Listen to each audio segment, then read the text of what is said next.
Hello everyone, I'm Shruti Vani. I'm a student of XLRI GM program, and it gives me an immense pleasure today to have conversation with Mr. Ramesh Gupta. Sir has an experience of more than 20 years across banking and IT industries, and he's worked across countries and companies, to name a few: DBS, Care Ratings, Credit Suisse, Emirates, Oracle, and now he heads the risk practice at FIS. He has led many transformative risk and compliance initiatives, and alumnus of IIM Calcutta and financial risk management professional. He has led and initiated various innovative, scalable business solutions, and to which contributed to achieving business goals and customer values. So let's get into the conversation. I would like to start this conversation with a small icebreaker round. I have named it as in a hashtag round. So I would give you some situations, and you would have to give me a hashtag on it. So first would be the thrill or the feeling after you close a complex deal or finish a great project. Let's party. And what next? Yeah, that's great. Your favorite weekend unwind mantra? Badminton and book reading. I would like to say +1, but book reading does not appeal right now. When someone says that this can't be done, I'll say, hold my tea, let me do it. And lastly, when someone asks you what's your favorite dish, what comes to your mind? Gulab jamun. Great. Okay, so I would start with my first question. So you've had an impressive career journey across so many organizations, leading so many initiatives. So what was that pivotal moment early in your career that shaped this career path, or you decided to take on this path? Sure. First of all, thank you for having me. It's really a great pleasure to be in XLRI and meet a lot of young minds and be part of this podcast. I can talk about 3 moments that has shaped my career. So during my childhood, I used to go to the bank. So to withdraw the cash, to do some non-financial transactions.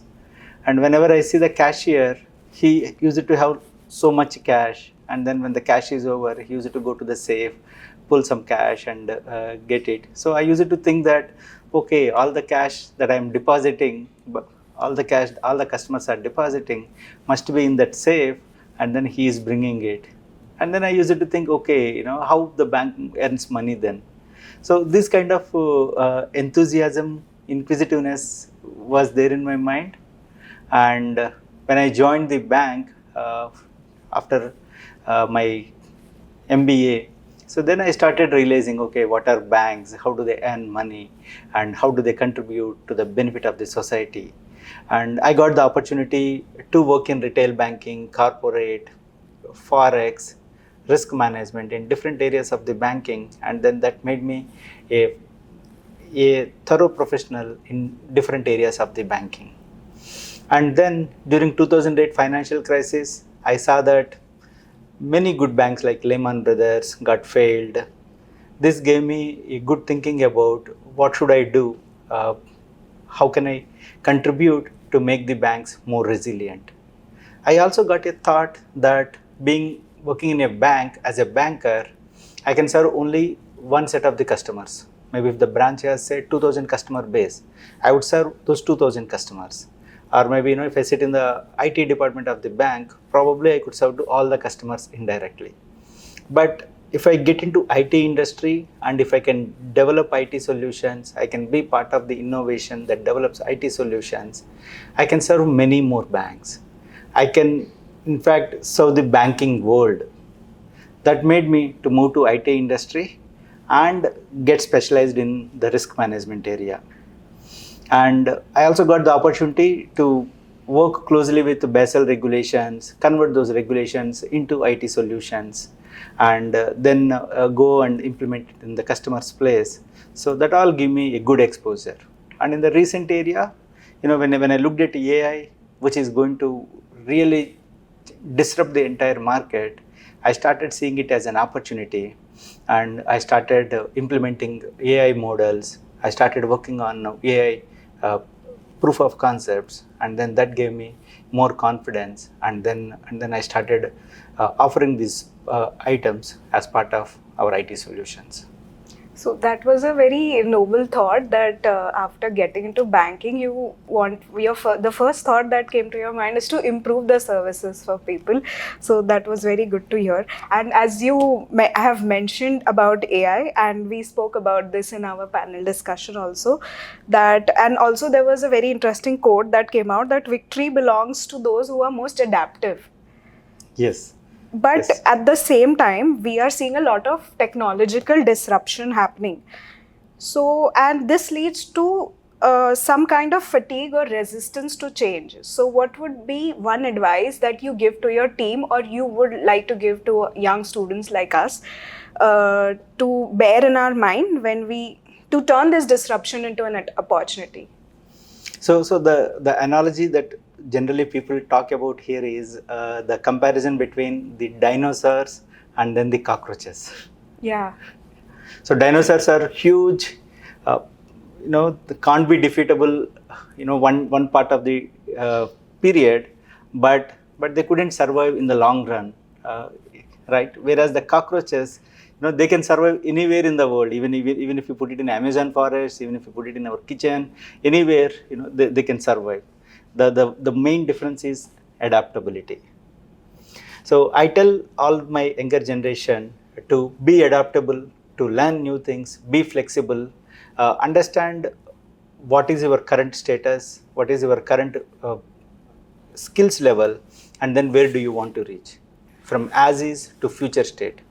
Draw a vision and then start learning bit by bit, and then experimenting it, learn case studies, learn practical approaches. That would take you to the next level, and then you will reach the future state where you want. It's a journey. Enjoy the journey, and then the success will follow. Yeah, right. And like as we discussed, AI is an enabler, not a replacer. So let's look at it in that way. Yes. AI can't replace the people, but the people who knows AI can They'll be replace the empowered. people Yeah. who doesn't know AI. Yeah. So like we spoke about the younger generations now. So I would like to ask you about the Gen Z, which is entering the workforce. They have some different expectations for purpose, flexibility, and a very rapid career growth. So have you experienced any surprising behavior or mindset while managing these Gen Z professionals? It's good to see Gen Z coming to the workforce. They're adaptable. They are tech savvy. They know what needs to be done, and they are not hesitant to challenge. So and then they are bringing a lot of innovation in the business. So this is really a good workforce. And then slowly over a period of time, we can see that they will adapt to the corporate culture, and then pretty much we could see a lot more benefit in the industry. So it's just, maybe I can call it as a little bit adaptability to the corporate industry, which I think it would happen over a period of time, and then there would be much more assets to the organization. Agree, and take that as an advice. So while I was going through your LinkedIn profile, I saw you have written a blog on transformative power of stress testing for banks, where you spoke about the importance of forward-looking risk management as a key driver for organizational resilience. So could you share a time when you anticipated a risk and you turned it into an opportunity for growth? So maybe one example is the generative AI, where we can see that when everybody is looking at as a risk item, so I looked at it as an opportunity. We started using generative AI, embedding in the software applications, and then offering to the customers. So be it in the chatbot form, be it in the application form, or be it as an enabler to do certain tasks within the application. And then entire documentation gets converted into AI-based methodology. And we can also generate AI videos, so that which would be more compelling to the customers. So this is the way I took disruptions as the opportunities and then make them as my friends. Yeah, and that's, I think, a differentiator of a successful leader Yes. or a person in the long run. So, mentor, like often in our course also, and here and every time in our life, people keep saying that mentorship is a powerful force, and even in our professional lives. So could you share with us who has been a key mentor or influencer in your career, and how did they impact your life? Sure. So just like many people, my dad is my mentor. He taught me discipline. He taught me the planned way of solving the problems. And then during my career with Lakshmi Vilas Bank, I had an AGM, Mr. Durai Rajan. So it used to be like this, you might be experienced about Mumbai life. Yeah. So I was staying in Vashi and my office was in Kalagoda. So it used to be like I have to start at morning 7:30, catch a bus, catch the local train, get massage, and then reach the final terminal, and then from there by bus to Kalagoda. By the time I reach the office, I used to feel like, oh my God, I'm almost done. I can just Tired. go back to home. And then again, the work used to continue from morning 9 a.m. to night 11, 12. Some days it used to be like 2:30 also. We used to find, what was the last train, and then we used to rush to the railway station because the workload is so much. And then I used to enjoy a lot. I used to work and learn from it. So that has given me the kind of tolerance and then adaptability to stretch myself and then work and meet the commitments. So that has given me throughout experience. And my AGM, he used to pat on my back and say that, Ramesh, you have done well. Okay, this corporate proposal went. The customer is happy. Let's do few more. So I used to feel very happy, and then I used to stretch myself and do it. So the same resilience is continuing in my career from that day onwards. So your first boss is the one really gives Definitely. good guidance and then take you to the next level in the career.